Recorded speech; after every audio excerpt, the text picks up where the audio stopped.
A suspect in a car rammed two Capitol police officers at the security barrier at the Capitol complex, then got out of the vehicle wielding a knife, police say. He did not respond to verbal commands.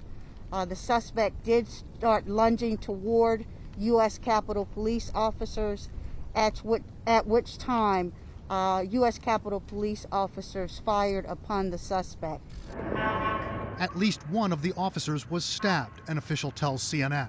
One officer died from his injuries, William Evans, an 18-year veteran of the force. A second officer was injured. I ask that you keep our U.S. Capitol Police family in your thoughts and prayers.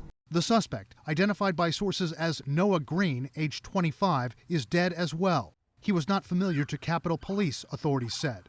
No initial indication of ties to terrorism, but the motive is unknown. Clearly, this was someone who was actively trying to just get at whoever or whatever. We just don't know. A unit from the National Guard was immediately deployed to assist. Members of Congress are mostly out of town during the break. Authorities say they're not aware of a particular lawmaker being targeted, but an emergency lockdown order was issued for the complex.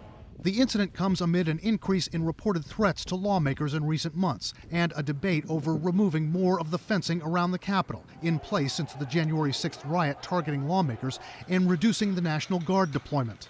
Some members on both sides of the aisle had been chafing in recent weeks. It's really discouraging to see the razor wire, the fencing, the image that it sends to the world. So if that threat no longer exists, I would hope that we can return to normal. Today's incident could reverse that debate. I had thought once the barriers were removed that we were moving back to some sense of normalcy, but this just shows the level of risk that there still is. In today's case, praise for the response by the police. Unfortunately, we lost Officer Evans today, but by and large, that system worked. The Capitol Police responded.